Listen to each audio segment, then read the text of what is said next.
buenas tardes, como se dice ya. De las 10 ya son buenas noches.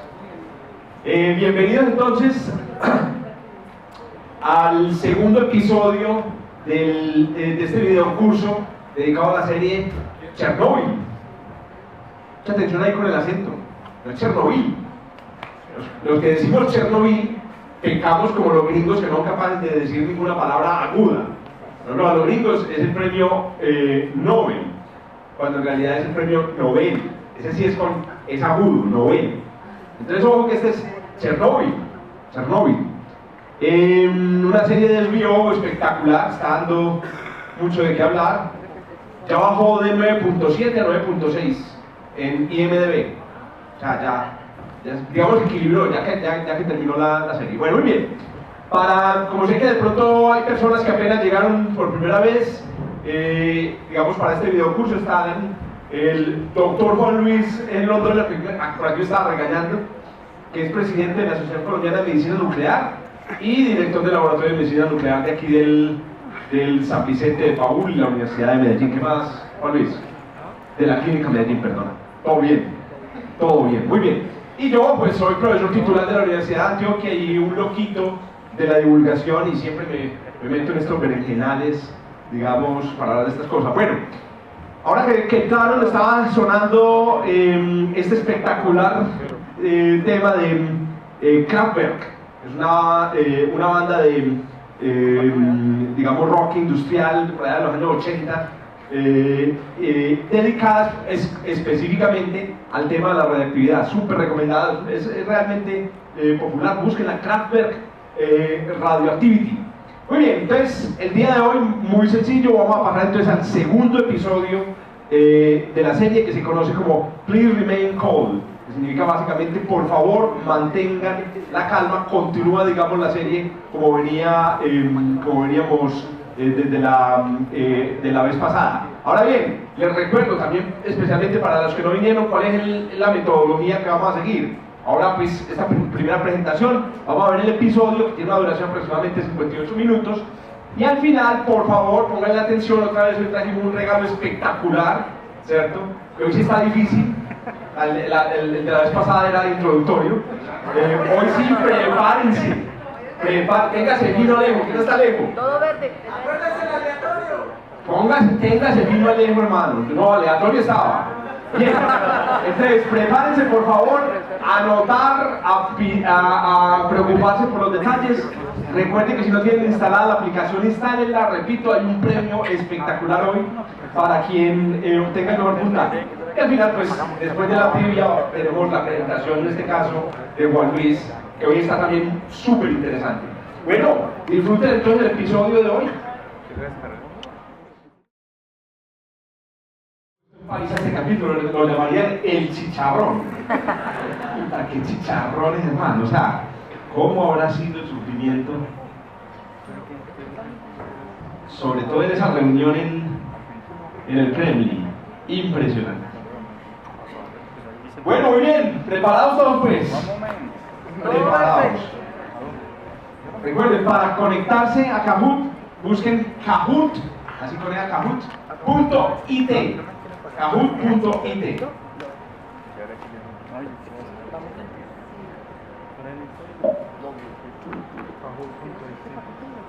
Ya está. Le voy a dar el numerito. ¿Y dónde metió el pin? ¿Dónde lo metió? Este es el numerito. Les pregunto el numerito para que a los que no vinieron al primer episodio, les cuento, la idea es responder ahora unas preguntitas y con base en esas preguntitas ampliar algunos de los temas, digamos, que vimos tratados en el episodio el día de hoy. Y yo no tengo nombre. Oiga, qué pesar de los perritos o de las mascotas. Qué pesar. La historia dice que los dejaron es porque creyeron que iban a volver. Pero la idea es que en una situación como esa deben haber, digamos, evacuado a personas, perros, gatos. Pero los dejaron porque la idea era volver a los 3 días. Incluso algunos se fueron pensando que iban para un paseo. Bueno, vamos a ver pues cómo nos va hoy con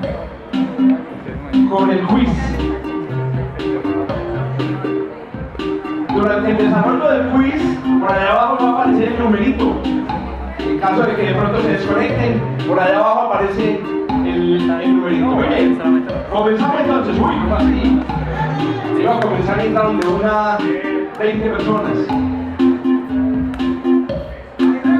Para los que están conectados a YouTube, lamentablemente hay un pequeño desfase entre lo que están viendo y el Kahoot. Entonces, posiblemente si entran, ya no va a estar el Kahoot disponible.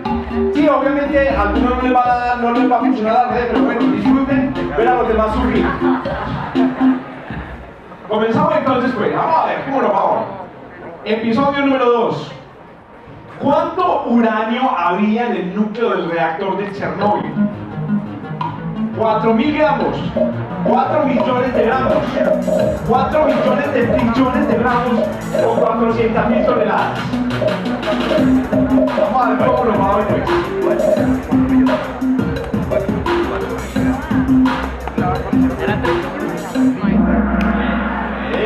Bien.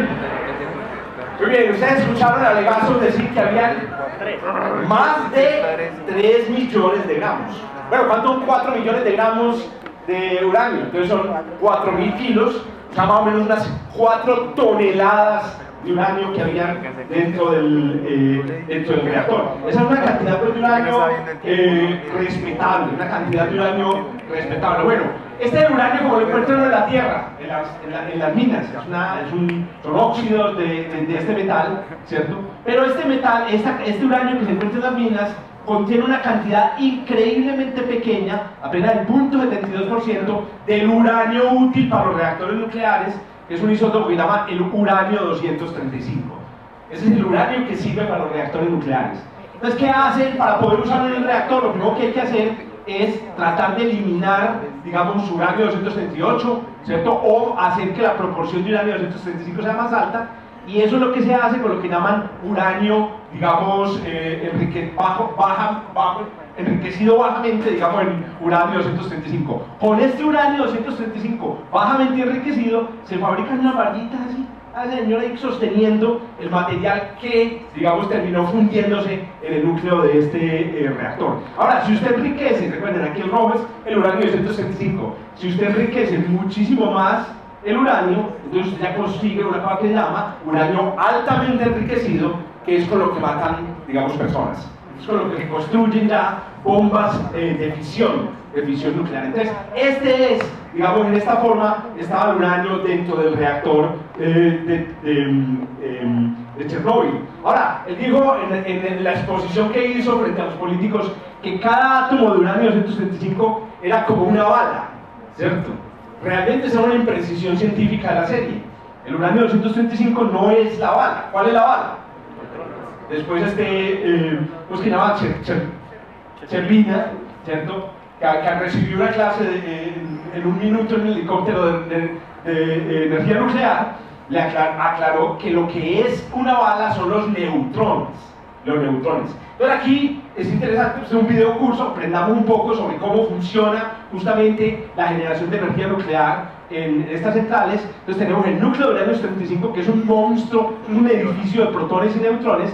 Entonces básicamente lo que sucede es que cuando un neutrón libre golpea un núcleo de uranio 235, la unión del neutrón a los demás neutrones y protones libera un poquito de energía.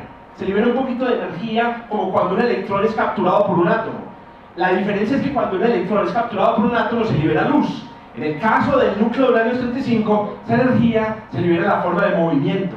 Entonces resulta que el núcleo queda temblando como una gelatina y con el tiempo las fuerzas entre los protones y los neutrones le van dando la forma de esto. Es como que una de esas pesas, una última Fury, exacto, una de esas pesas. Finalmente se inestabiliza este objeto y se parte en dos. Y aquí viene el nombre de fisión, que significa, digamos, la división en dos núcleos. En este caso, por ejemplo, en Krypton 92 y bario 141.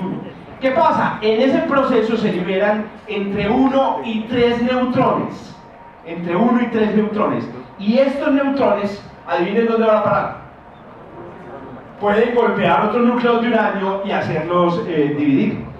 A propósito, siempre, digamos, que uno habla de la fisión nuclear, miren que la fisión comienza con un metido en la sopa. El metido es un neutrón.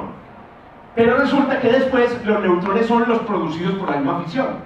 Entonces siempre se pregunta uno de dónde sale el primer neutrón que inicia la reacción. Entonces, en los reactores nucleares, como los RBMK que habían allá en Rusia, hay un material que inicia la reacción. Es un material que se descompone radiactivamente, se desintegra, se convierte un núcleo en otro, produciendo neutrones, y estos neutrones son los que empiezan, digamos, el proceso. Ahora, aquí hay una liberación impresionante de energía, porque el núcleo inicial pesa un poquitico más que los núcleos resultantes, y esa diferencia de masa es la que produce la energía que alimenta los reactores nucleares. Otro detalle importante que vamos a hablar hoy un poco de eso, y es que resulta que el decaimiento, la fisión del uranio no siempre se da en el mismo par de núcleos. Ahorita que lo ilustrábamos aquí, veíamos que era bario y criptón, ¿cierto? Pero en realidad se puede descomponer en estroncio y xenón, estos van a ser muy importantes en toda la serie. Bromo y latano, rubidio y cesio, telurio, circonio, y así sucesivamente. En realidad hay una familia inmensa. Miren, esto que hay aquí, esto es lo que mató, ¿cierto? Esto es lo que mata a la gente. Estos núcleos que hay aquí, porque resulta que todos esos núcleos que se generan ahí son núcleos inestables.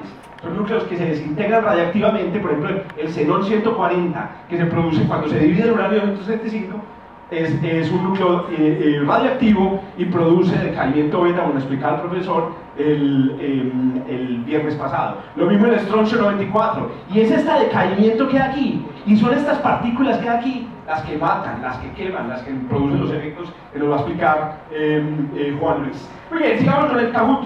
Sigamos con el Kahoot para que no...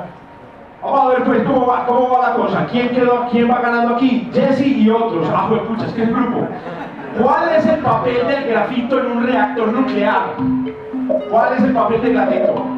Producir nuevos neutrones, absorber el polvo, reducir la temperatura o moderar el flujo de neutrones. ¿Cuál es el papel del grafito en un reactor nuclear? Moderar el flujo. Aprendieron cómo se termina. Aprendieron, sí señor. Bueno, el papel del grafito es súper importante, súper importante. Que a propósito, ¿dónde está el grafito? Esta es la imagen de uno de los reactores, de un reactor RBMK como el de Chernóbil. Uno de los problemas de diseño que lo mencionaba la vez pasada es miren cómo era el edificio por dentro. Aquí está el reactor y este el techo. Una bestialidad, porque cualquier accidente que ocurre aquí y que bota el techo, botó la tapa, pues obviamente produce un desastre terrible. Bueno, esto que ustedes ven aquí, esto es el grafito. Estos son los bloques de grafito, mírenlos aquí, son bloques de grafito, esos son los que volaron en 1000 pedazos, esta es una foto real, son los que volaron en 1000 pedazos, y el huequito que tiene por aquí es el huequito por donde se mete el combustible, el uranio. Por ahí se mete el uranio, y dentro del grafito, digamos, es donde ocurre la fisión nuclear que produce la energía.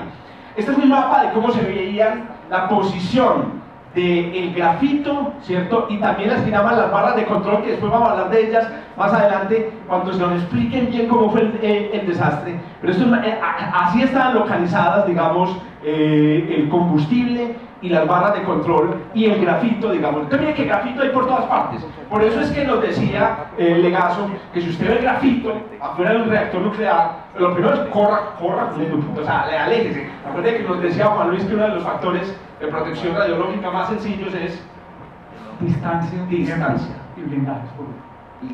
Distancia, tiempo y blindaje. y blindaje. Por eso es que el Legazo le decía, aleje el helicóptero de ahí. Aleje el helicóptero de ahí. Bueno, una cosa muy interesante, resulta que los neutrones que se producen en esta reacción, cuando se divide el uranio, son neutrones de alta velocidad, son muy rápidos. ¿Y cuál es el problema? Este es un gráfico, digamos, muy técnico, pero lo voy a explicar muy rápidamente. El problema es el siguiente. Resulta que cuando un neutrón va volando por ahí, así como caminan los neutrones, ¿cierto? Y encuentra un núcleo de uranio, el tamaño que tiene el núcleo de uranio depende de a qué velocidad vaya él. Es una cosa muy rara. Y si usted va caminando por el campo, las vacas son del tamaño que son, ¿cierto? En el caso de los neutrones no es así. El neutrón que va muy despacio ve el núcleo de uranio gigantesco. Un neutrón que va a la data ve un núcleo de uranio, el núcleo de uranio es chiquitico. A eso lo llaman los físicos, lo llamamos los físicos la sección eficaz del núcleo de uranio. Entonces, mire, ¿qué pasa? Apenas los neutrones salen de la fisión nuclear, todos los núcleos de uranio a su alrededor son chiquiticos y pasan derecho. ¿Qué pasa? Para poder hacer que los neutrones que salen de la fisión golpeen a otros núcleos de uranio, hay que hacer que se frenen. Y ese es justamente, mira, aquí está el tamaño, esto es el tamaño de los núcleos de uranio, esta es la velocidad o la energía, y aquí se ve que cuando la energía es muy bajita, es que se produce ese efecto. ¿Qué hace que se frenen los núcleos de uranio? El grafito. El grafito, por eso el grafito se le llama un moderador, es un moderador de la energía de los neutrones. Muy bien, vamos bien, vamos bien. Ahora termina aquí posgrado en física nuclear. Legazo, ¡wow! ¿Cuál era el elemento químico que se mezcló con la arena destinada a cubrir el núcleo expuesto? A ver, ¿cuál era el elemento? Silicio, oro, estroncio o yodo. ¿Cuál era el elemento químico que se mezcló ahí con la arena? Excelente. Excelente. ¿Oíste? Boro. ¿Dónde consiguió boro? Muy complicado, ¿cierto? Posiblemente, ¿cuántas toneladas? ¿Cuántas toneladas que contaban de 5.000 toneladas de arena y oro? Acabaron con todo el boro de la Unión Soviética. Bueno, resulta que el boro pertenece a un grupo de 4 isótopos, miren, que tienen para los cuales el tamaño del núcleo a un neutrón frío es inmenso. Miren el tamaño. 200 para el boro, ¿cierto? Olvídense de las unidades aquí, digamos, pensamos lo relativo. Mira el tamaño de un núcleo de xenón 135, 2 millones, cuando un núcleo de uranio para un neutrón lento puede tener más o menos 190 en estas unidades. Entonces miren qué sucede, todos estos que hay aquí se llaman absorbentes neutrónicos. Si usted no quiere ser afectado por neutrones lentos, usted se viste de boro, o se viste de xenón, o se viste de cadmio, ¿correcto? Bueno, entonces, ¿qué sucede? Este es el boro es una sustancia que la utilizan incluso en medicina, y esa fue entonces la sustancia que utilizan. La idea del boro era detener los neutrones para que no la embarraran más. Porque es que lo que hizo que el núcleo del reactor se fusionara y rompiera el reactor era justamente que estaba ocurriendo fisión nuclear. O sea, esa reacción en cadena, donde los neutrones rompen a otros núcleos, estaba ocurriendo, seguía ocurriendo. Al echar boro, se bajaba, ¿cierto? Se bajaba, pero además se absorbían algunos de los neutrones que salían de allá. Me encantó esta conversación, me encantó, no sé si la notaron, me pareció la conversación más ñoña de toda la serie, correcto. Una conversación en clave, no está el audio. Pero bueno, entonces reciben, la señora mira el teléfono, claro, está intervenida por la KGB, está la caja intervenida por la KGB. Sí, gracias, sí, está, sí. ¿Cierto? Le llamo a mi amiga, ¿cierto? A esa amiga del campo, claro, Chernóbil, una cosa por allá lejana. Correcto, hace mucho calor, efectivamente están hablando del calor, sí, está haciendo mucho calor. Recuerden que está el Instituto Kurchatov, su sobrino va para allá, ¿cierto? ¿Qué sobrinos? Y aquí hay una traducción rara. Artem de 14 y el pequeño Boris de 5. En realidad ella dice Silka de 14, ¿cierto? Y Boris de 5. Haciendo referencia a silicon, que es el silicio, y a boro, ¿cierto? Y 14 y 5 es el número atómico de los dos elementos. Por eso es que después esta dice que con toda tranquilidad le están echando arena y boro, ¿cierto? Entonces dice, wow. Efectivamente lo quería, yo también hubiera hecho eso perfectamente. Muy bien. El boro. Continuamos. Vamos a ver. ¿Qué más hay por ahí? Cuidado. Muy bien. Sigue la cosa. Vamos a ver si Legasov se mantuvo. Sigue Legasov, fue mucha encabezando, pero está a 20 puntos. ¿Cuál fue el isótopo detectado en Minsk que alarmó a los científicos sobre el desastre? Yodo 131, uranio 235, plutonio 240 o estroncio 90. A ver, ¿cuál fue el otro? Uranio 6, ¿cómo así? ¿Cómo va a volar el uranio hasta allá? Recuerden que el uranio estaba fundido, metido por allá dentro del coso. ¿Qué fue lo que voló hasta Minsk? Lo que voló hasta Minsk fue el yodo 131. Miren este dato aquí, es una tabla bastante interesante que muestra la cantidad de cada uno de estos isótopos. Miren, esto es la contaminación que hay en Chernóbil. Estos elementos que no aparecen sino en los crucigramas: cesio, plutonio, estroncio, rutenio, cerio, curio, ¿cierto? Estos son los elementos. Pero lo interesante aquí es la cantidad que fue emitida. El profesor, Juan Luis nos hablaba de estas unidades, que es una medida también de la cantidad que se emite. Miren lo que más fue emitido: 6.500 de lo que sea, de xenón 133, petabequerelios, correcto. Xenón 133, que es un gas. Entonces esto básicamente fue a la atmósfera. Pero miren la segunda, yodo 131. También es muy volátil el yodo. También es volátil, por eso es que llegó por el aire hasta Minsk, que es la capital de Bielorrusia. ¿Qué hace cuando llega el yodo 131? Entonces se absorbe principalmente. Cada uno lo respira. Exactamente. Y se va para la glándula tiroides, principalmente. De una para la glándula tiroides, con una diferencia: es que el yodo 131, mirenlo aquí, en 8 días se descompone. La mitad. O sea, la mitad. Gracias. O sea, lo que usted se le va para la tiroides, en 8 días se le ha bajado a la mitad con una emisión peligrosísima de partículas. Ese es, digamos, el problema. Miren la comparación de los isótopos que fueron emitidos en Chernóbil con las que fueron emitidos en Fukushima. Acaba de salir ya por ahí un estudio que dice que todo el Pacífico ya es radioactivo. Es decir, los niveles de radioactividad en el Pacífico creo que subieron de 4 a 5, en un factor de 4 a 5 comparados con los ambientales. Entonces, ¿qué? Ya, me imagino que no podemos volver al Pacífico. Ni comer pescado. Ni comer pescado nunca más del Pacífico. Chocó, abandonemos el Chocó. Sí. No, cuidado con eso. Yo ahorita hablando con mis amigos y les decía que esa historia de Fukushima que contamina todo el Pacífico es parecida a la, ¿cómo es que se llama esta terapia que es con veneno? Que es una pseudociencia, la homeopatía. Que le dicen a usted que le van a curar ese problema que tiene en el ojo poniendo un átomo en un frasquito, un átomo de un veneno, una molécula de un veneno. Cuidado con eso.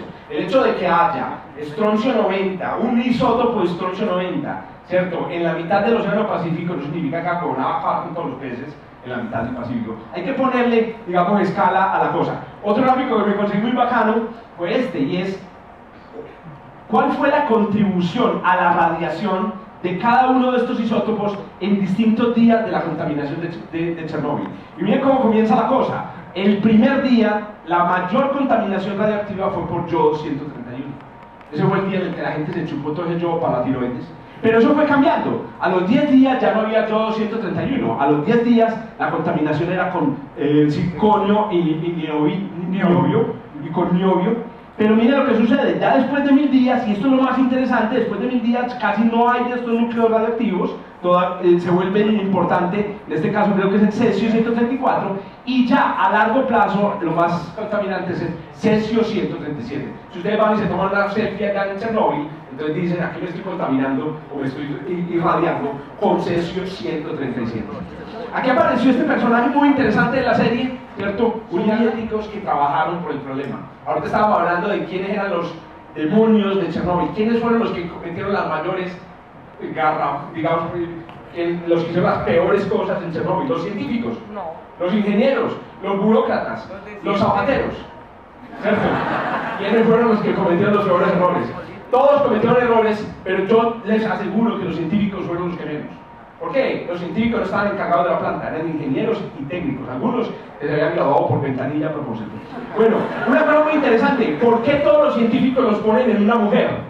Estamos en la época de la inclusión, digamos, en la... No, resulta que en realidad, en esa época, en la Unión Soviética, muchos doctores y físicos nucleares eran mujeres.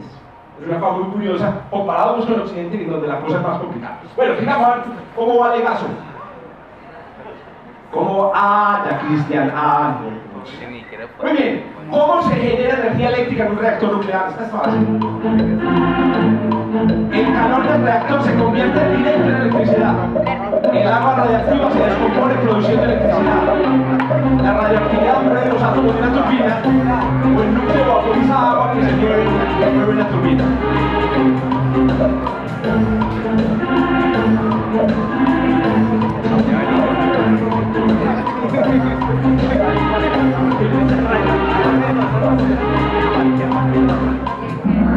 Bueno, entendieron la lección de Servina. Claro, efectivamente, se llaman reactores nucleares, digamos, para niños. Básicamente, ahí está el uranio produciendo calor a la lata a partir de la fisión nuclear, le hacen pasar agua, el agua se calienta y se convierte en vapor, y el vapor ocupa 1000 veces más espacio que el agua. Entonces, cuando usted recibe el vapor que viene del reactor, el vapor ¡pum!, se expande, y al expandirse mueve una turbina y la turbina produce energía eléctrica. Ese es el principio básico del reactor. Ahora, el reactor específico, digamos, que se utiliza en Chernóbil, que a propósito se llama RBMK, que significa, vamos a ver, mi ruso pues no lo he entrenado, Reactor Bolshoi Mощnosti Kanalny, ¿cierto? Significa reactor de canal de alta potencia. Este es el RBMK, y aquí les quiero llamar la atención sobre algo. Aquí están el núcleo, aquí están adentro las barras de combustible, y esta que aquí es muy interesante, esta es la que llaman la barrera biológica. El reactor tiene dos barreras biológicas, aquí arriba y aquí abajo. Yo no sé si ustedes vieron, perdón, por aquí arriba, ¿cierto? Cuando, no sé si han visto que hay fotos de personas caminando sobre el reactor. Personas caminando al lado del reactor, incluso la misma al principio. Y es porque hay una barrera de metal que impide que salgan los neutrones y dañan a la gente. Pero hay otra barrera que es esta que acá. Esta fue la barrera que la física nuclear decía que ya se había roto después de que se fusionó el reactor. ¿Por qué se llama biológica, Jorge? Claro, se llama biológica por encima porque protege los operarios, y por debajo porque protege el agua de ser contaminada por el material que sale de ahí. Bueno, el reactor básicamente se llama reactor de canal porque el agua es inyectada a alta presión a través de las barras, digamos, de combustible. Vamos a hablar con mucho detalle sobre por qué fue lo que explotó, porque no explotó el uranio no explota en un reactor. ¿Qué fue exactamente lo que explotó? Bueno, vamos a ver qué se lo sacan. Vamos a ver qué fue lo que... Vamos a ver cómo va aquí. Cristian sigue para adelante, ya Legazo, no, Legazo. ¿Por qué el desastre de Chernóbil pudo ser peor de lo que fue? Porque no había suficientes helicópteros, porque no había suficiente arena, porque podría ocurrir una explosión térmica, o porque estaban en temporada de guerra. Pudo ser peor Chernóbil.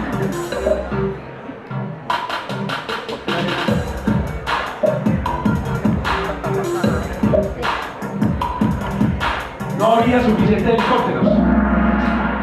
Excelente. Oiga, el chicharrón, lo que llaman el chicharrón. Miren aquí un mapa de cómo quedó el núcleo. Este es el material. Esta es una mezcla del uranio con parte del grafito, en los metales que había en el reactor, más la arena que les echaron, más el boro. 160 toneladas de lava. Y miren cómo la lava fue perforando hasta llegar casi al piso que está hecho de concreto. Estos de aquí fueron los que vaciaron de agua. Miren aquí la barrera biológica atravesada por el material. Esa lava es la lava, digamos, básicamente de la que hablan ahí. Bueno, y los personajes de la película, que fueron estos, de la serie de hoy, que fueron estos buzos, no les vamos a decir en qué terminaron, la serie nos muestra más o menos en qué terminaron, pero sí les puedo decir que no son los voluntarios que se vio ahí en la serie. Ay, sí, yo soy valiente. No. Uno de ellos, por ejemplo, Alexei Ananenko, ustedes vieron todos los nombres eran reales, Ananenko, Bespalov y Baranov, los tres son reales, y este señor es el más interesante de todos, que fue uno de los diseñadores del reactor. O sea, el tipo, bueno, ya el diseñador del reactor sabe que se va a morir, esa es la primera cosa. O sea, yo me voy a meter al agua y yo sé que el agua está ultra contaminada. Y a propósito, ¿por qué está contaminada el agua de un reactor nuclear? ¿Qué puede haber de contaminante ahí si el uranio está por allá lejos? Acuérdense, después de la fisión nuclear se producen todos los 27 isótopos radioactivos, que a dónde creen que van a parar. Todos los isótopos radioactivos primero estaban ahí pegados a las barras, y eso estaba atravesado por agua. O sea, toda el agua que pasaba a través del reactor arrastraba esos isótopos. El grafito estaba untado de todas esas sustancias. Eso era peligrosísimo. Entonces, una de las críticas que hacen a los que, digamos, hicieron Chernóbil era que hubieran hecho una prueba en un reactor viejo. Bueno, tenía 2 años nomás, pero era un reactor relativamente viejo. Después vamos a ver qué pasó con estos personajes, que son tremendos personajes. Muy bien, seguimos, vamos a terminar. ¿Cuánto tardaron las autoridades en evacuar a la ciudad de Pripyat? 30 días, 36 horas, 2 horas, 8 horas. 36.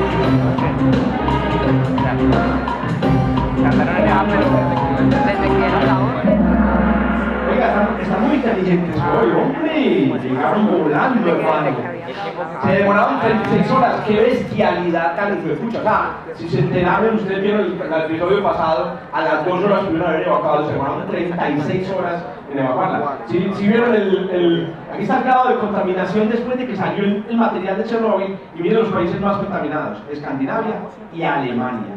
Vieron la historia que a los niños ya no los dejaban salir en Alemania. Miren la zona inmensa, digamos que fue contaminada. Aquí está Minsk, ¿cierto? Y la ciudad de Kiev. Aquí está la distribución de la contaminación. Y miren que la contaminación alrededor de Chernobyl fue comparable con la que recibieron, digamos, muchas de las ciudades. Y eso que estas ciudades quedaron pobladas. Incluso en el libro de la Premio Nobel se cuentan historias terribles sobre la comida, por ejemplo, en estas ciudades. Y aquí están estas dos joyitas, los de la serie y los verdaderos. Igualitos, hermano, igualitas. Son impresionantes. Yo no sé si se tenía la voz igual a la de este, pero seguramente la tenía. Y solo les cuento una historia sobre este señor, y es que este señor era graduado digamos, en física nuclear por ventanilla. O sea, la corrupción básicamente por ventanilla indicaba que había sido graduado por el correo, ¿cierto? La corrupción ponía a un tipo que no era un legazo a la cabeza de un reactor nuclear tan crítico. Bueno, sigamos. Dice así: ¿cuál era la población aproximada de Pripyat? ¿Cuántas personas vivían en Pripyat? 300.000, 3.000, 50.000, 1.000.000.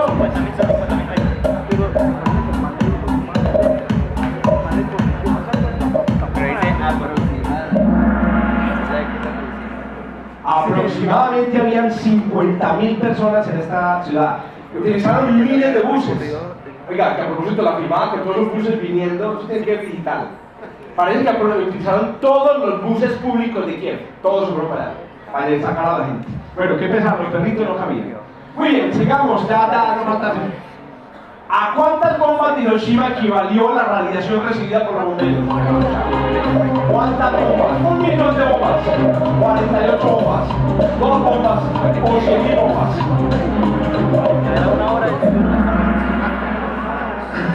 Y afirmar 48 bombas. ¿Cómo así 48 bombas? De exagerados. Y terminamos. ¿Por qué razón se apagaron los otros reactores de Chernobyl después de la explosión? A ver, pues. Les dejé la mejor para el final. Para proteger a los trabajadores. No se apagaron, se mantuvieron prendidos. Para apagar las bombas de agua, o porque podían también explotar. ¿Por qué razón se apagaron los otros reactores de Chernobyl después de la explosión?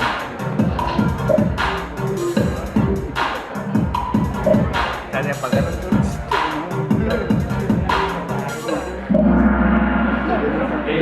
Oiga, pero nunca los apagaron los hidrofutas. Algunos duraron hasta el año 2000 prendidos, los del mismo reactor. Inclusive la escena en la que muestran el camión llegando a la instalación como si fuera en Stranger Things, ¿cierto? En un edificio abandonado, es falso. Seguramente si ellos llegaron con el camión, ahí había un portero: yo, señor, bienvenido, ¿cierto? Y el tipo tapado hasta las pelotas de plomo. Iban a trabajar los trabajadores al otro día a los demás reactores, mientras había ocurrido el desastre. No, es que en todo sentido un desastre. Muy bien, termina entonces la cosa. Vamos a ver quién se ganó esta cosa. Vanem, ¿quién es Vanem? Vanem, felicitaciones Vanem, regalo espectacular. Juan Luis, hermano. Eso. Y por venir y por estar juicioso. Que la ganó en el último paso, el último paso. 9 de 10. 9 de 10. Muy bien. No, era después de 24 horas ya habrían explotado 48 bombas. La pregunta está mal porque era por hora. Muy bien, a los que no les gustó la pregunta, lo vemos afuera. Pero muy bien.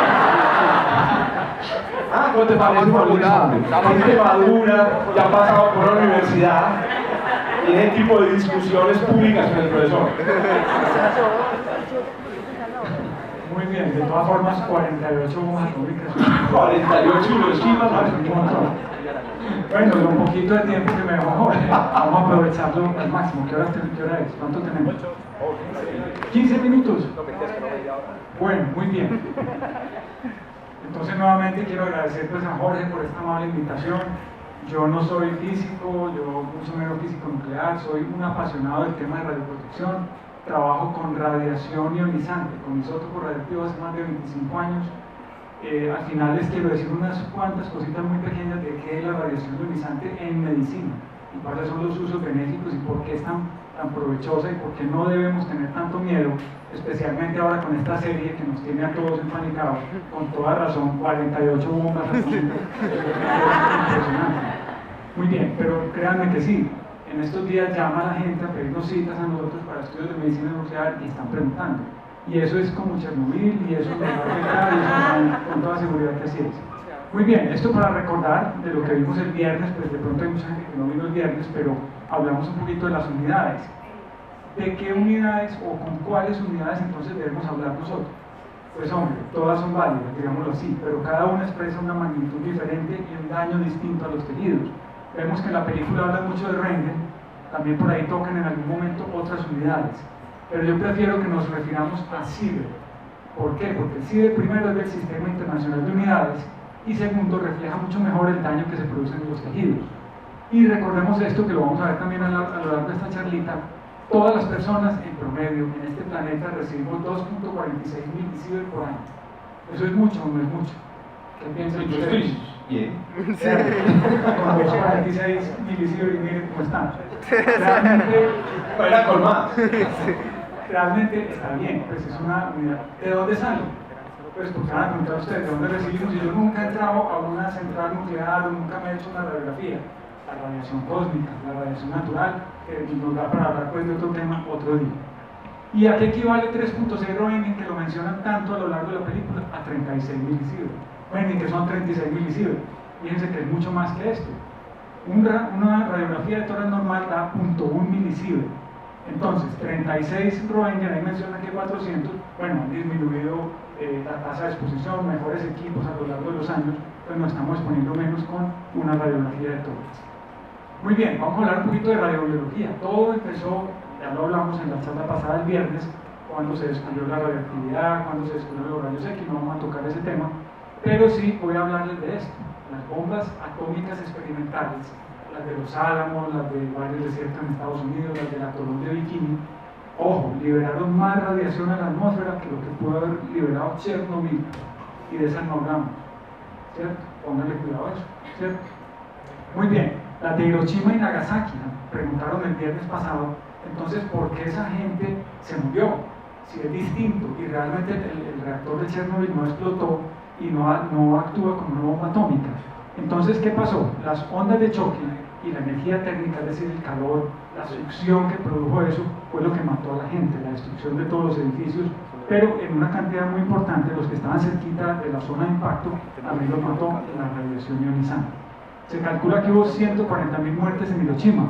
¿Cuál fue el dato total de Chernobyl? Según la OMS, fueron 9.600. Miren, ¿y de cuál estamos hablando mucho más y más empanicados? ¿Cierto? 74.000 en Nagasaki. Y este fue voluntariamente y por un país avanzado sin comunismo. Así Sí, es. Sí. Muy bien. Entonces, en Chernobyl hubo dos tipos de radiación para las personas. A diferencia de las bombas atómicas, esto no mata por esa explosión, no mata por esa onda térmica de choque, sino que va a matar a los que mató, a esos 9.000 personas, por los efectos biológicos que les dio la radiación ionizante.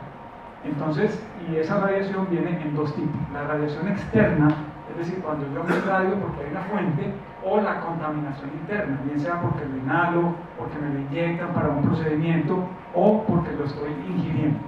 ¿Cómo le parece la exposición de esas enfermeras en ese hospital cogiendo sabiendo, algunas de ellas sabiendo. Mucha, mira que la mano la tenía colorada. La que dice que quiten la ropa y todo eso era una persona pues, como experta y sabía puntico, porque ella fue la que en el video anterior que habla de todo.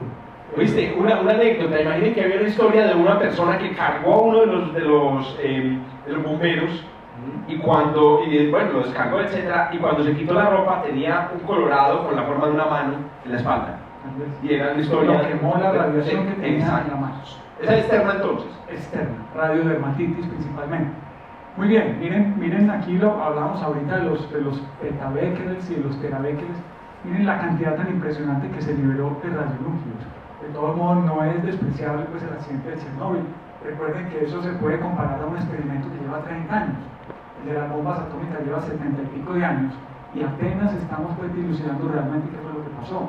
Van 70 años de exposición a las personas y 30 y pico de los de Chernobyl y todavía se está estudiando los efectos biológicos de la radiación a gran escala como en un accidente nuclear. No hay otra forma o no ha habido otra forma de estudiar pues, ese tipo de efectos. Muy bien, esos efectos los clasificamos en dos tipos, rápidamente porque esto pues, puede ser complicado, pero se dividen en determinísticos y estocásticos. Efectos determinísticos tienen un umbral, es decir, por encima de un límite de radiación siempre van a producir un daño. Por debajo de ese límite generalmente no lo producen. La severidad aumenta con la dosis. Esos son los efectos que vemos en la mayor parte de la película.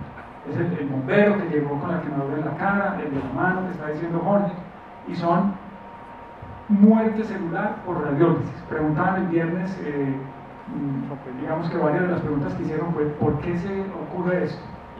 Generalmente hay formación de radicales libres dentro de la célula que inducen una cosa que se llama oxidación. Esa oxidación es responsable de dañar proteínas y moléculas intracelulares que generalmente son las que van a dar esa muerte. Esta radiación puede comprometer la función de órganos y tejidos y puede haber efectos tempranos y tardíos. Miren todos los efectos, el vómito que tenían estas personas, el mareo o la visión borrosa, llegando a hemorragias. Recuerdan el capítulo anterior cómo la mayoría de esas personas que entraron en la planta a rescatar a sus compañeros tenían hemorragias. Inclusive puede llegar a falla medular y alteraciones severas en la piel, más graves incluso que quemaduras de segundo y hasta tercer grado. La falla medular, ¿cómo se nota? Anemia. Ya. Anemia, disminución de glóbulos blancos, falta de coagulación en la sangre, que también da pues eso. O sea, se mueren rápidamente los glóbulos rojos, se mueren los glóbulos blancos, infecciones, se mueren las plaquetas, sangrado del paciente. Y efectos tardíos que pueden dar los determinísticos como cataratas, alteraciones cardiovasculares, el endotelio, o sea, la parte que está por dentro de los vasos sanguíneos, especialmente el cardiovascular, es muy sensible a la radiación ionizante y puede dar afecciones de forma tardía y necrosis tisular. Entonces miren como con estas dosis, vuelvo al cuento, 2.64 milisievert por año, ¿Qué significa necrosis tisular? daño, muerte de los tejidos. O sea, le ponen una negra a la piel, por ejemplo. A muchos les veía negra la piel. Aquí está. Entonces, con 0.4 a un sievert. O sea, 400 milisieverts a 1000 milisieverts. Exactamente. O sea, de radiación aguda a todo el cuerpo, ¿cierto? Puede dar náuseas y vómitos, debilidad, fatiga y fiebre. Más de 2 sievert, sangrado por nariz y boca, por los efectos que vimos hace un momento. 3 sievert, caída del pelo. Espera, por aquí veo Miguel. No sé trabajar de actor. 4 sievert, mareo, desorientación, hipotensión, desbalance de electrolitos. Todo esto va empezando a hacer un daño ya tisular y daño multisistémico que generalmente son los que son responsables de cuando una persona muere. 6 sievert, diarrea. ¿Y por qué la diarrea? Se daña la parte interna de lo que recubre el tracto gastrointestinal. Las personas tienen diarrea, sangrados en el tracto digestivo. El olor, por ejemplo, no se puede filmar, pero ya se podrán ustedes imaginar cómo era el olor. Y más de 6 sievert, daño en la médula ósea. ¿Por qué dicen eso? Sí, ese es. Hay que repetir la pregunta porque está grabado. Son los isótopos. El sabor a metal. Son los isótopos que vienen por el ambiente, que se inhalan y que dan sabor metálico en la boca. Muchos de esos son metales. Exacto. Muchos de esos son metales. Una cosa importante, 15.000 Röntgen 15.000 Röntgen. equivale a 150 sieverts. 150 sievert. O sea, que ese carro que entró hasta allá recibió 150 sieverts. Una barbaridad lo que recibió el tipo. Ese no nos dice nada de la película. No nos dicen qué pasó con ese Muy bien. conductor. Entonces, estamos hablando de efectos determinísticos, que son los que ocurren de forma aguda y los responsables de todo eso que vimos en la película hasta ahora. Y están los efectos estocásticos, dependen de la dosis y no tienen un umbral. ¿Qué quiere decir eso? Con una radiografía de tórax. Sí, con cualquier dosis de radiación ionizante, por bajita o por alta que sea, yo puedo tener estos efectos a largo plazo. ¿Sí? Entonces, estos son los que van dañando el material genético. Por ejemplo, a las mujeres embarazadas no les puede hacer una radiografía. Efectos Así sea estocásticos. chiquito. Efectos estocásticos son estos, los de que no se puede hacer una radiografía en persona en embarazo o exponer a la radiación ionizante. Pero más importante todavía es la inducción de cáncer de forma tardía y las enfermedades hereditarias en personas que recibieron dosis altas de radiación ionizante. Muy bien, entonces en Chernobyl hubo de los dos. Hasta ahora hemos visto los deterministas, esas quemaduras, el vómito, la diarrea de esas personas, la piel que se desprendía, en fin. Muy bien, pero ya saliéndonos un poquito del video y poniéndonos en contexto con lo que ocurrió en Chernobyl, bueno, los niños, resulta que en los niños las células de sus órganos, especialmente las de la médula ósea y de la glándula tiroides, son mucho más sensibles a la radiación que las de los adultos. Están en formación, son células que se replican mucho más rápido y la exposición a la radiación de estos niños les causa mucho más efectos que en personas adultas. Muy bien, entonces ellos más o menos recibieron dosis de 1 Gray, que es una barbaridad, en su glándula tiroides, lo que les ocasionó en gran parte el cáncer de tiroides en estos niños. No hubo, o hubo muy poquitos cánceres de tiroides en adultos, los que hubo mayormente fueron en niños. Muy bien, en otros tejidos, los adultos en promedio recibieron 40 milisievert. Fíjense que no es una dosis que sea muy alta. Recuerden la anual, que es 2.46 milisievert. Estas personas recibieron en promedio a los tejidos 40 milisievert. Entonces, lo que realmente fue bastante grave fue en niños, la exposición inmediata al yodo radioactivo. Como el de los niños que estaban en el puente. Por ejemplo, Que era el que estaba cargando el los señor. mataron después en el hospital. Probablemente esos niñitos tuvieron un cáncer de tiroides posterior. Pero el cáncer de tiroides, recuerden que es un cáncer que es de muy buen pronóstico. Prácticamente, si se trata a tiempo y se corrige ese cáncer, la persona puede sobrevivir de por vida, a diferencia de otros tipos de cáncer. Bueno, efectos a largo plazo de Chernobyl, leucemia, malformaciones, pero los resultados de los estudios a 35 años después de Chernobyl son equívocos. Es decir, hay resultados que hablan de que hubo un daño muy importante y formación de leucemia y otros tipos de cáncer, mientras otros dicen que no. Es más importante, en mi concepto, el daño y el impacto socioeconómico, cultural y en la salud mental de las personas, que esto sí fue una cosa totalmente tremenda, que ya nos habló Jorge y que no vamos a profundizar pues en eso. Para mí es mucho peor, o peor que lo que ocurrió con el cáncer. ¿Qué nos dice la Comisión Internacional de Protección Radiológica? Que por cada 1 ciber que reciba una persona, por cada 1 ciber que reciba en cuerpo entero, se le aumenta la probabilidad de tener cáncer en su vida en un 5%. No es que la radiación sea despreciable, sino que se ha magnificado un poquitico lo que recibieron estas personas. Es la misma del fumar. De fumar. De fumar. Fumar produce una exposición equivalente a un ciber. Es peor. O peor. Peor en este momento. Entre otras cosas, el tabaco, dentro de sus 2.000 sustancias cancerígenas, 2.000 para los que todavía fuman, dentro de las 2.000 tiene polonio radioactivo, que es responsable del daño en el endotelio del bronquio y responsable en gran parte del cáncer del pulmón. Muy bien, entonces la población de Pripyat, estos sí recibieron más. Esta que estoy mencionando aquí de 40 milisievert es en promedio de toda la población adulta. Los de Pripyat recibieron entre 3 y 150 milisievert. ¿Sí? Estas personas, uno en 6.700, entre 1 en 6.700 y 1 en 130, pudieron haber desarrollado un cáncer en personas adultas y en niños, entre 1 en 2.000 y 1 en 30, cáncer en niños menores de 1 año, como que vimos en la película. La dosis en la glándula tiroides, estas son dosis muy importantes, capaces de desarrollar cáncer de tiroides, que fue uno de los efectos pues, principales del accidente nuclear en Chernobyl. Muy bien, yo por aquí me encontré este datico, pero vamos a tener que revaluarlo. Sí, ese fue el total del material que se derritió, Okay. combinado a uranio, barras. Digamos que lo que estaba dentro del núcleo del reactor eran 185 toneladas, bueno, pero se liberaron al medio ambiente, recuerden que mucho más en forma de otros isótopos radioactivos. En un 40%, una cantidad bastante importante, isótopos del yodo.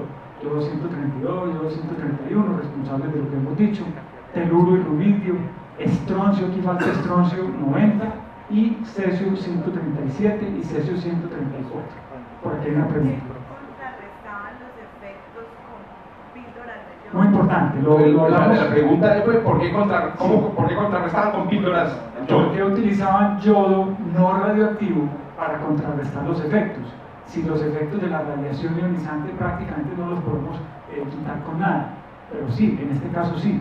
El yodo estable, es decir, el yodo 127, es el mismo yodo que comemos todos los días, en el pescado, la sal yodada, en el brócoli, y que nuestro cuerpo necesita. Necesitamos 300 microgramos de yodo al día en Medellín, de los cuales 150 los utiliza todos los días nuestra glándula tiroides.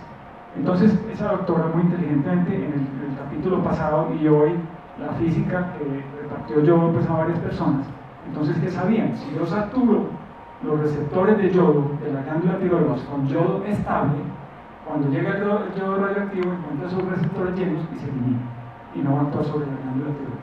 Entonces, lo primero que hay que hacer en un accidente nuclear y en algunos sitios donde trabajamos con radiación ionizante y especialmente con yodo, trabajamos mucho con yodo y especialmente con yodo tenemos yodo estable a la mano por si hay un accidente radioactivo. ¿Qué otras células del cuerpo o tejidos tienen receptores de yodo?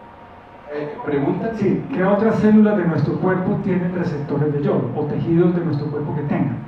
El gran porcentaje está en la glándula tiroides, pero las células de los conductos de las glándulas salivales, las células de la mucosa gástrica y los conductos mamarios tienen receptores de yoduro, ¿cierto? Entonces en ese caso podrían bloquearlos también, pero principalmente la glándula tiroides. Muy bien, entonces a ver, ¿es tan mala la radiación? Por allá hay una pregunta. ¿Cuánta radiación puede tener una impresora láser? Sí, ¿Pregunta cuál es? pregunta difícil. ¿Cuánta radiación puede tener una impresora láser? Entonces, no estoy completamente seguro de una impresora láser, porque yo estoy más dedicado pues, al tema médico, pero en una charlita que tengo y que probablemente vamos a dar, en una fotocopiadora hay un motorcito de arranque que tiene material radioactivo. Y en las oficinas donde todavía hay fotocopiadoras, las personas que trabajan con eso se pueden exponer a una pequeña cantidad. No estoy seguro de la impresora láser, pero puede tener. Hay radiación en nuestras vidas, en todo lo que nos rodea, queramos o no. Tema para otra conferencia, para que sigamos adelante. Banano. Entonces, la El exposición... banano es uno de los... El banano, por ejemplo, las nueces del Brasil, los marañones, bueno, dejemos porque si no nos quedamos aquí hablando. Beneficios, entonces, miren, las personas se exponen todos los días, miles y miles y miles de personas en todo el mundo, se les hacen estudios con radiación ionizante, llámese rayos X, dentales, angiografías, tomografías, medicina nuclear, radioterapias. Es más el beneficio que el riesgo. Y como siempre debemos evaluar ese beneficio que se obtiene para el riesgo que hay de tener cáncer en un momento determinado de la vida. Pues es que uno cuando va a tomarse una radiografía, pues no le decimos que usted con estos .1 milisievert que va a recibir va a tener una probabilidad del 0.0057 en su vida de tener un cáncer. Pues si se lo dice nadie se lo hace, ¿cierto? Es muy sencillo, pero realmente lo hay. Es un riesgo. Si eres ruso, sí. Y es un riesgo Soviético, perdón. Y es un riesgo que es mucho menor que el beneficio que trae hacerse un examen de estos. Entonces, tomografía, medicina nuclear, importantísimo. Miren esta belleza de imágenes. Es decir, sin los beneficios de la radiación ionizante hoy en día, tendríamos muchas más personas enfermas. Aquí traigo otro ejemplo de lo que hacemos nosotros. Esto es una terapia con actinio 225, emisor alfa. Salgan corriendo cuando hay actinio. No, el beneficio que se va a obtener en este paciente. Miren, cáncer de próstata supremamente avanzado. Todas estas cositas negras son metástasis en los huesos. Es un paciente que hace unos 3 o 4 años para la casa, a morirse, organice sus cosas, despídase, en fin. Miren aquí, se le dio una dosis de actinio 225 con esta sustancia y la mejoría es no jodas. completamente notable, curación. Va a llegar al país en el 2020 esta sustancia. Radioterapia, otras imágenes de medicina nuclear. Entonces, aquí muy rápido, pero no quiero detenerme en esto, pero miren, digamos, el promedio de lo que uno se expone, en un TAC de abdomen, 10 milisievert, el equivalente a 3 años. Vamos pasando rápido esto, unos rayos X simples de rodilla, 6 meses. Una tomografía de cráneo, 8 meses. ¿Sí? Y voy a hablar tal vez de los que son un político. Una radiografía dental, ¿que a cuántos nos han hecho radiografías dentales? Por eso, ¿a quiénes no ven radiografía dental? Un día de radiación, ¿cierto? Pero es más el beneficio que se obtiene con este riesgo que hay de ese poquito de radiación. Estudios de medicina nuclear, 8 años, algunos de ellos, así que el equivalente a un angiotac de tórax. Muy bien. Siempre, siempre valorar el riesgo versus el beneficio, y vuelvo a recordar esto que lo dije en la charla pasada, principios básicos de radioprotección, estos tres. Toda exposición médica o industrial o como sea debe estar plenamente justificada. Siempre debemos optimizar para que la persona o el público o el acompañante, el paciente, quien sea, reciba la menor dosis, optimización. Y siempre debemos limitar la cantidad de dosis para que no haya efectos por encima de lo normal. Y para terminar, unas 4 o 5 diapositivas de radioecología. Muy bien, sabemos que se liberaron grandes cantidades de materiales a la atmósfera principalmente, que luego cayeron con la lluvia y que llegaron al suelo y que llegaron a las plantas y a los animales. Y aquí está el tema de radioecología, que nació realmente a partir de Chernobyl y que no hubo como un estudio bien hecho. ¿Quién se iba a meter allá 6 meses a estudiar cómo los insectos estaban deformes y cómo no se podían reproducir el día de mañana? Muy difícil. Pero a pesar de todo eso, hubo estudios bien controlados y bien hechos que nos hablan del tema de radioecología después del accidente de Chernobyl. Hubo una contaminación muy importante de la tierra, el agua y la atmósfera. Ya Jorge nos mostró en alguna diapositiva el viernes anterior cómo el bosque, que se llama Bosque Rojo, se quemó por encima con la radiación y después cayó lluvia sobre él y tuvo un daño muy importante. Es una de las zonas más contaminadas del mundo en este momento, el Bosque Rojo. Entonces estas personas después con bulldozers tumbaron todos los árboles y los enterraron debajo de una capa de tierra. Error gravísimo. Después la lluvia y la descomposición de esos materiales, y todo eso se está yendo para los acuíferos. Por aquí hay una pregunta. Todo eso se está yendo para los acuíferos y está yendo a los depósitos de agua y saliendo a los ríos y al mar. El ganado, mucho del ganado, pues de crianza, ovejas, cabras, en fin, vacas, la mayoría, después de que trasladaron las personas, no sé si me estoy adelantando algo de la serie, pero después de que trasladaron las personas se llevaron el ganado.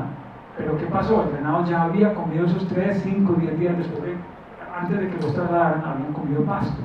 Y el pasto tenía yodo, cesio, estroncio, y el yodo sale mucho por la leche de vaca, ¿cierto? Entonces las personas seguían tomando leche con yodo. Fíjense que además de la contaminación del medio ambiente, la leche del ganado que ordeñaban tenía bastante... Hay una historia de gente que en Bielorrusia compraba jamón y le decía, pero puta, está contaminado, entonces compraban el jamón más caro. Y resulta que hacían el jamón más caro con las vacas contaminadas porque sabían que nadie lo podía comprar. Ven que a propósito, 400 rublos, ¿cuánto son 400 rublos? Ahí dicen 400 rublos, que les pagan a los bomberos. 4 salarios mínimos. Eran 400 rublos. ¿Ah? Vaya a morirse, te doy 4 salarios mínimos. Impresionante, tienen dólares de la época. Muy bien. Entonces sí, a propósito de lo que dice Jorge, hasta en Inglaterra descubrieron en algunos tipos de cerdos, cuando estaban sacando pues, la carne para procesarla, material radioactivo. Lo mismo que en Suecia, en cabras, en ovejas, hubo material radioactivo dispersado por la atmósfera hasta esos lugares. Pero miren el problema, los animales salvajes permanecieron en la zona. De los que no pudieron sacar, de los perritos y todo eso, se volvieron después animales salvajes, ese es tema pues de otro día, pero muchos animales salvajes, jabalíes, renos, como vimos ahí que se murió, en fin, permanecieron en la zona y la gente después los cazaba. Esas costumbres permanecían, cazaban los renos, cazaban los jabalíes para sacarle la carne y estaban contaminadas. Muy bien, hubo una inmensa absorción de cesio 137 por los animales y por las plantas. Entonces, ¿qué pasó? Empezaron a crecer esas plantas. Bueno, esto es una fotico del bosque desde la tierra, no desde el aire como lo mostró Jorge. Entonces, ¿qué pasó? Estos animales, estas plantas se fueron cambiando, muchas se murieron, permitiendo que otras especies de plantas que antes no eran dominantes se volvieran dominantes. Mucha maleza, algunos árboles reemplazaron a las coníferas, ya lo vamos a ver aquí más adelante. Muy bien, entonces la tasa fue variable, no es lo mismo en esta parte donde llegó el viento y la radiación, ni lo mismo donde llovió más que en otra parte, pero de todos modos recibió una dosis muy importante que ocasionó cambios en la composición microbiológica. Como estaba diciendo, hizo que los árboles caducifolios prosperaran en vez de las coníferas, que era lo que había antes. Se disminuyó la cantidad de aves. Hay un estudio interesantísimo en aves. Unas personas empezaron a recoger aves de la zona y encontraron que había disminución en el tamaño del cerebro, mutaciones, albinismo y algunos tipos de tumores en estas especies de vertebrados. Y en muchos invertebrados también hubo muchos cambios. Muchos insectos en los 7 kilómetros a la redonda murieron. Entonces se disminuyó mucho la cantidad de insectos, con lo cual otras especies pudieron también... ¿Te imaginas? Darwin hubiera sido feliz allá. No, pues, bueno, entonces el área de influencia fue grandísima, 150.000 kilómetros cuadrados, que equivale más o menos al 3.2% de la ex República Socialista Soviética, ¿cierto? Con todos estos isótopos que hemos dicho. Pero, muy importante, el accidente ocurrió en una época del año que hubiera sido preferible que no hubiera ocurrido. ¿Por qué? Porque estaban al final de la primavera e inicio del verano, donde había mucha actividad de plantas, intensa vegetación y de animales salvajes. Otra cosa hubiera sido en un invierno todo cubierto de nieve, no hubiese habido en ese momento tanta vegetación ni tantos animales salvajes. Se llama la ley de Murphy de la radioecología. Chernobyl solo ocurre en primavera. Así es. Y es también muy grave. En esa época, en verano, había muchos animales migratorios ahí en esa zona. Entonces, esos animales recibieron dosis de radiación, la absorbieron y volvieron a los lugares de donde eran, ¿cierto? Entonces, ¡Hijo, está brillante! Muy bien. Y un efecto grave para las personas, todavía hoy en día, 33 años después, es la incorporación tan importante que hubo en la cadena alimenticia y en los sistemas de agua de donde están tomando millones y millones de personas, ¿cierto? Muy bien, esto ya lo hablamos. Bueno, los pastizales acumulan mucho yodo. No me pregunten por qué, porque no sé, pero algún tipo de plantas que comen las vacas están incorporando mucho cesio y mucho yodo. El cesio en los animales, a pesar de tener una vida media muy larga, se excreta rápidamente. Y una vida media en los animales, una vida media biológica, no la vida media física, que son años. La vida media biológica, es decir, lo que se demora en salir del cuerpo de los animales por su metabolismo, es corto. Hormiga radioactiva. Totalmente, sale rápidamente y pues, también va a contaminar los suelos. Pero recuerden el yodo en la leche. Había otra historia de una viejita que la cogieron sembrando la tierra y le dijeron: señora, no puede sembrar la tierra con boñiga. Y ella decía: no, pero es que yo le quito las ramitas a la boñiga. O sea, para que no haya plantas, porque creía que eran las plantas las contaminadas, pero la boñiga, como salía de la vaca, estaba limpia. Puro cesio, estaba lleno. Muy bien. Hay dos etapas en el daño a la naturaleza: la aguda, que ocurrió en los primeros 12 meses, y la tardía, que se demoró hasta 10 años en las primeras investigaciones que hubo. Pues la etapa de aguda son los procesos de daño, como vimos igual en los humanos: daño celular y muerte por ese daño celular. Y la tardía, que es la etapa de reparación, y hoy está ocurriendo un fenómeno que ya se está mencionando pues en la literatura, y es el florecimiento, digámoslo así, o el resurgimiento de la flora y la fauna. Está habiendo una explosión de flora y fauna beneficiosa y provechosa en esa zona. Animales ya que están completamente sanos, que se están exponiendo un poquitico, en cierta medida, otras cosas. Un paréntesis: se está estudiando, lo que pasa es que en humanos es inético, no sería ético hacerlo, dar dosis bajas de radiación, 2 dosis bajas de radiación, y se está viendo en esos ratones que exponen a 2 dosis bajas de radiación como a largo plazo tienen menos cáncer que los que no se exponen. Se ha visto que poblaciones, por ejemplo, 33.000 trabajadores de submarinos nucleares en el mundo, los comparan con 33.000 trabajadores de submarinos no nucleares. ¿A cuáles les da más cáncer? Pues es obvio por lo que estoy diciendo. A los que no se exponen a la radiación. ¿Y cómo se llama eso? Lo dijimos el viernes pasado, ¿alguien se acuerda? Hormesis, que es una palabra en griego, con H. ¿Qué? ¿Sí la dijimos? ¿Sí la dijimos? Sí, yo le doy hormesis. Ya es que hasta ahora ya está. Entonces la hormesis. La hormesis es que bueno, es que benéficos, efectos buenos de la radiación ionizante, ¿cierto? Cogen también a personas que viven en zonas del mundo donde hay más radiación en los suelos, y esas personas se ve que tienen menos cáncer a largo plazo que otros que viven en zonas donde no hay tanto material radioactivo en los suelos. Entonces fíjense que la radiación a baja dosis es beneficiosa. Decíamos el viernes que vean, ¿cierto? Nosotros, vean estos cuerpazos. La naturaleza es muy sabia. ¿A quién le da más blindaje natural? Por aquí había una pregunta. Sí, es que yo he visto pues muchos videos en internet de personas que van a bosques que hay cerquita a Pripyat, ¿cierto? Y tienen medidores de radiación, que hay en puntos en los que puede llegar hasta 7 cibers. ¿Cómo te parece? cierto, pero ellos dicen que eso no es peligroso, ¿Qué entonces pasa? me La radiación pregunto, no se ve ni se siente. Porque estoy siendo atravesado por un montón de rayos cósmicos y no siento nada. Cuando a mí me hacen unos rayos X o cualquier montón han hecho unos rayos X y no sentimos nada. Esas personas van allá y dicen, pero no es tanto, yo no estoy sintiendo nada. ¿Qué va a pasar? El día de mañana no van a tener efectos. Todo por una selfie. No hagan esto en casa, no se hagan esto, no vayan al cementerio a tomarse. Muy bien. La microfauna, importantísima la microfauna. Miren, todos estos bichitos que son los que fertilizan el suelo y que mantienen el suelo en condiciones para sembrar, se vio afectado, pero bastante. Entonces limitó muchísimo, hasta hoy, 33, 30 y pico años después, la producción agrícola.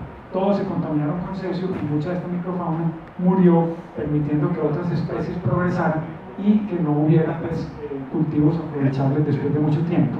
En los bosques, 10.000 kilómetros de bosques, 10.000 kilómetros cuadrados, donde vivían 5.000 personas aprovechando la madera y los frutos de los bosques, como frutos rojos, hongos, etc., se vieron desplazados y se vieron perjudicados.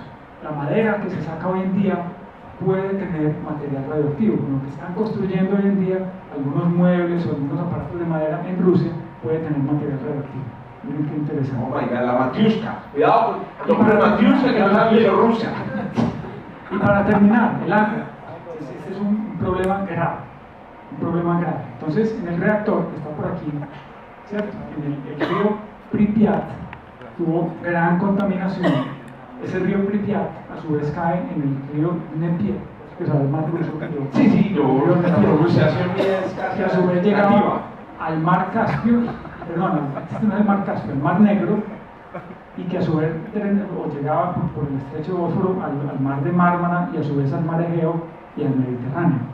Entonces sí, también es una fuente importante de que haya peces y fauna marina, digámoslo así, con material radioactivo hoy en día. ¿Cuántas personas? 8 millones de personas en la zona del río Pripyat y del río Dnieper se vieron afectadas por el agua contaminada. Y en total 32 millones de personas que viven en esta zona costera por el uso de agua para la irrigación y de consumo de peces contaminados. Bueno, no sé si hay alguna otra pregunta. Por allí vamos a ver preguntas de 10 segundos. ¿Por qué no se siente ni la radiación? Bueno, pregunta muy importante. Los rayos X son capaces de atravesar las células, las moléculas y los átomos y pasar por el ladito de los átomos, ¿cierto? Porque el tipo de radiación que se llama rayos X. Los rayos gamma pueden hacer lo mismo y pueden pasar derecho. De vez en cuando esos rayos X y esos rayos gamma interactúan a nivel atómico. Pueden arrancar electrones de las órbitas de los átomos. Y eso es lo que se llama una ionización. Por eso se llama radiación ionizante. Como ocurre a nivel picomolecular o mucho menos a nivel de un átomo, pues eso es difícil de sentir. No sentimos cuando un átomo se está destruyendo. Es lo que decimos con los neutrones. Aquí tengo una bolsa de electrones. Si los electrones van despacio, sienten la materia. Hay un choque. Pero si van muy rápido, los átomos son punticos para los electrones. Compañero. Una pregunta y una forma. Sí. Hace una semana vi en Pictoline que había ocurrido algo similar en México con unas válvulas de construcción y lograron detectarlas porque por dosímetros detectaron que había radiaciones locales y no se explicaban, ¿verdad? Porque creo que en una bodega donde estaban guardando material radioactivo, estaban guardando la pared y esto se pasó contra el Entonces, mira, Aquí nos está contando la anécdota de las varillas en México que las utilizaron para construir casas y tenían radiación. Sí. Tenía sustancia radioactiva. eso es un accidente radioactivo. Y como ese que están mencionando de México, hay muchos en todo el mundo. Famoso el de Goiânia en Brasil, famoso en Argentina hubo en una central nuclear. El de Goiânia en Brasil es era un acelerador de partículas utilizado para radioterapia en medicina nuclear.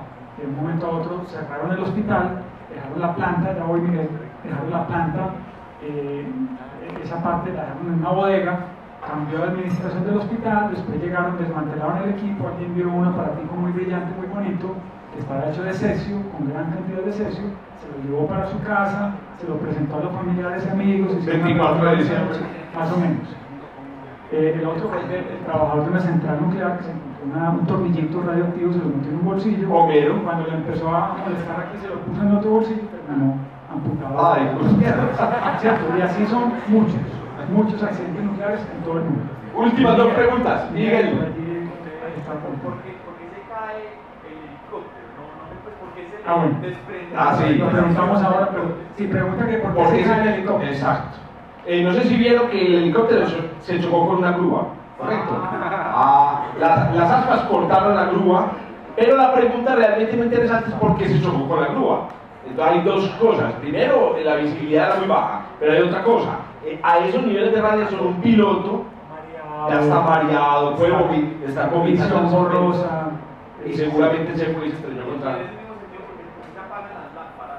Ah, sí, también pregunta por aquí, Miguel, ¿por qué se apagan las lámparas? Parece que las lámparas eran de baterías, las baterías funcionan con reacciones químicas y obviamente el material seguramente se modificó por la exposición a la radiación. Dilia.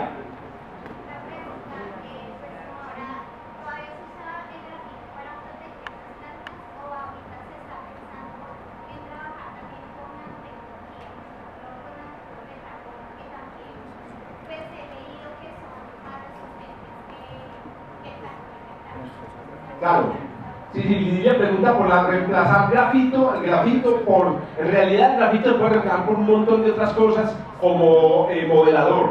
Incluso el agua es modeladora, el hidrógeno es modeladora.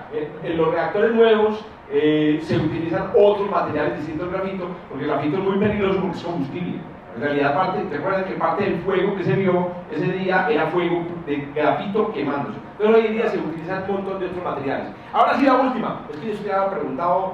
Es que están igualitos. Para las plantas de energía nuclear, ¿solo sirve el uranio 235 o se pueden usar otros elementos? Por aquí pregunta que solo sirve el uranio 235. En realidad, todos los materiales que llaman fisibles son buenos para la energía nuclear. Entre ellos incluye también el plutonio, que no es natural, sino que se fabrica, e incluyen otros isótopos de elementos actínidos, ¿cierto? Por los de la tabla periódica que están cerca al uranio. Entonces se utilizan otros. Vamos a hablar después de los reactores futuros en otros de los capítulos. Acuérdense que faltan 3 episodios, dejen algo para favor después, no, que no jodan. Nos vemos el próximo miércoles en otro episodio. Muchas gracias.